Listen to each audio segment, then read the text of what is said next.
In this video, we're going to do some counting practice problems. So far we've covered the multiplication principle, the addition principle, aka the inclusion-exclusion principle, and the subtraction principle. So the multiplication principle said that the number of ways for event A to occur and then event B to occur is the number of ways that A can occur times the number of ways that B can occur. Remember that and goes with multiplication. Also, it may be the case that once A has occurred, you may need to take that into account when calculating the number of ways that B can occur. The addition principle says that the number of ways that A or B can occur is equal to the number of ways that A can occur plus the number of ways that B can occur minus the number of ways that both A and B can occur. So here we are, first of all, associating or with addition. The number of ways that one event or another event can occur is the sum of the number of ways that the two events can occur. And then what we're doing with subtracting the intersection is subtracting off the places where an event was double counted, counted both in A and in B, and so we want to subtract that off so that we're only counting it once. Lastly, we've got the subtraction principle, which we can use when it's easier to calculate the number of ways in which an event does not occur, the number of events we want to exclude, as opposed to the number of events we want to include. So this tells us that the number of ways in which A can occur is equal to the number of possible outcomes in the experiment, all outcomes, the number of those, minus the number of outcomes in which A does not occur, outcomes in which A does not occur, or in other words, the cardinality of A complement.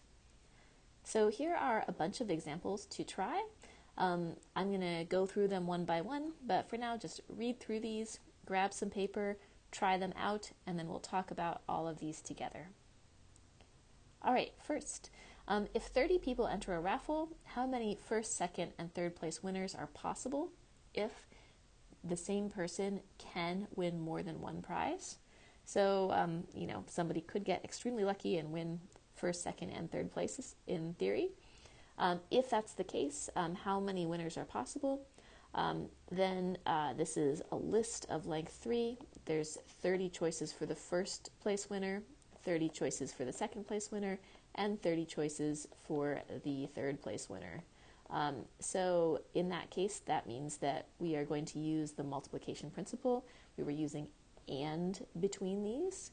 And so there are 30 times 30 times 30, or 30 to the third, which is 2,700 possible sets of winners. What if no one can win more than once? So then with our list, we've got a list with no repeated elements. We've got 30 possibilities for the first choice winner. Then someone has already won, so there's 29 choices for the next and 28 choices for the next.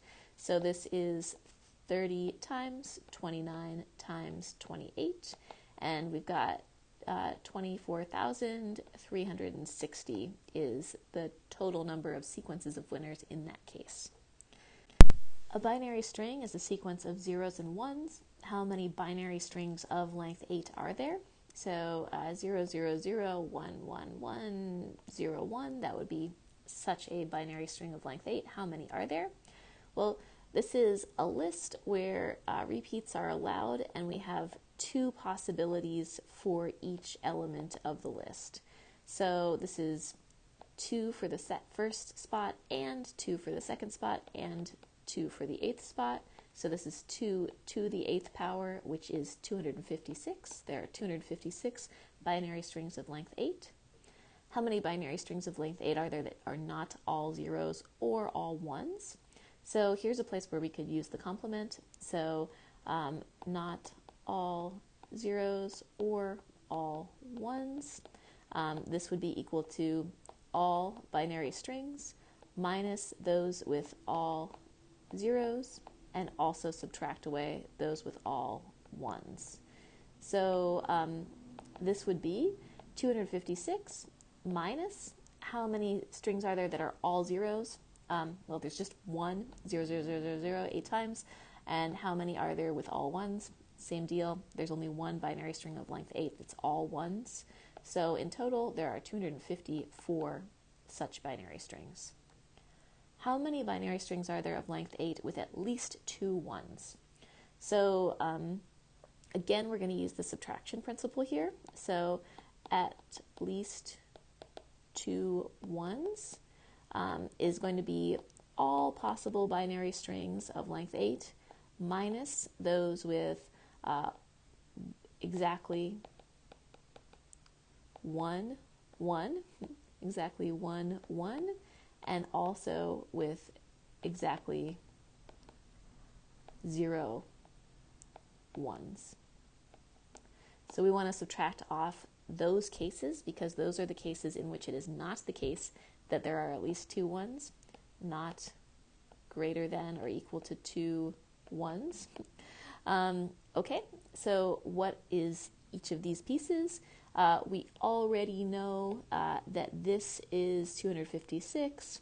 We already know that there is one binary string of length 8 with exactly 0 ones, in other words, all zeros.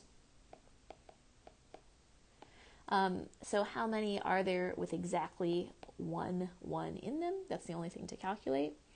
So if we've got our binary string and there's exactly 1, 1, 1, 2, 3, 4, 5, 6, 7, 8, basically the only question is where to place it. So we could put it in the first place or, and then everything else would be a 0. So in other words, there's only one choice there, or we could put it in the second coordinate, or etc. And there's only one string of this type that's a 1 in the first coordinate and everything else is 0. There's only one string of this type with a 1 in the second coordinate and everything else is 0. Or dot, dot, dot. The last possibility we'd have is that the last coordinate is a 1 and everything else is 0. So how many choices are there there?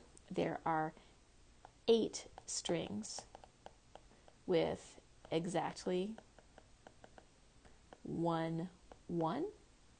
And so the thing that we wanted to calculate, at least 2 ones,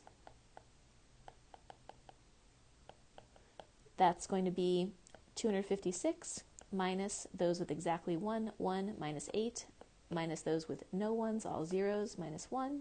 And so that gives us 247 when we calculate it out.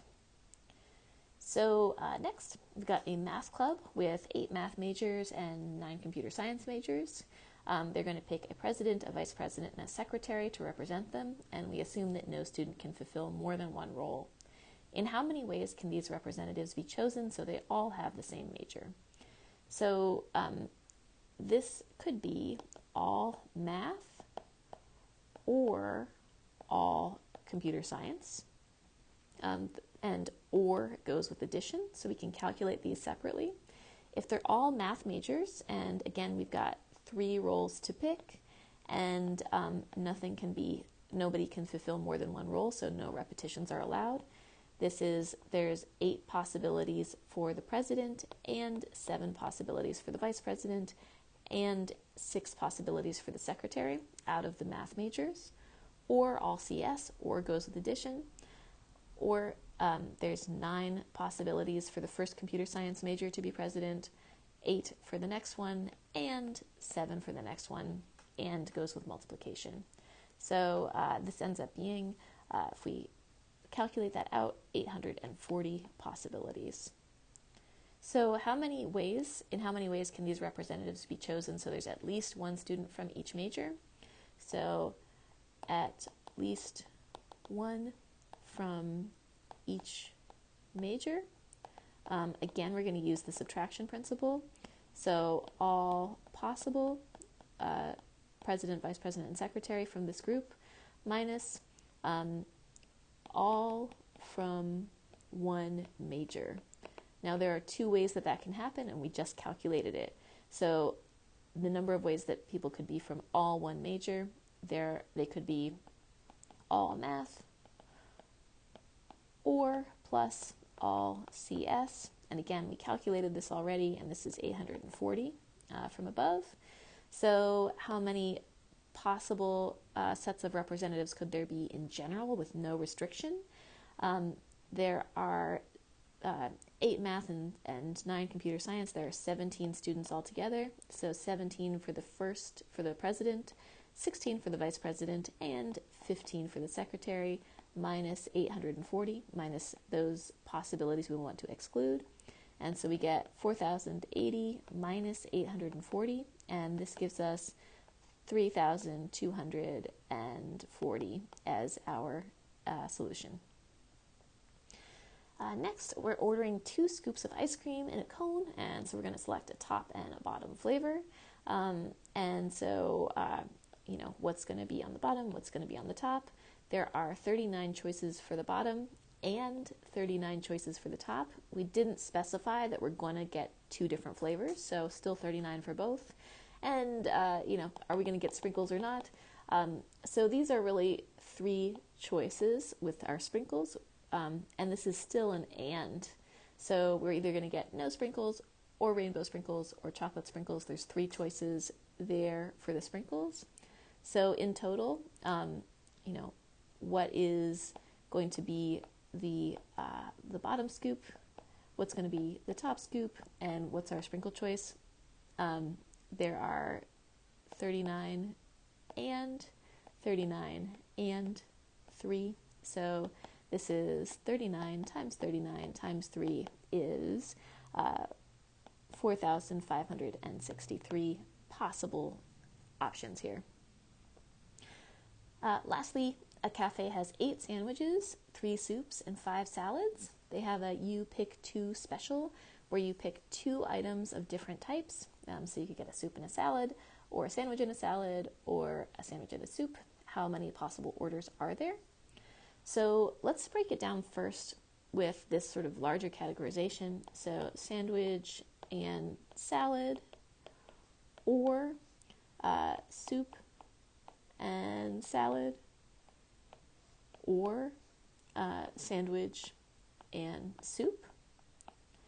So how many possibilities are there for each of these subcategories? So this is and, so it goes with multiplication. There are 8 sandwiches and 5 salads, or, so that goes with addition. There are 3 soups and 5 salads, or there are 8 sandwiches and 3 soups.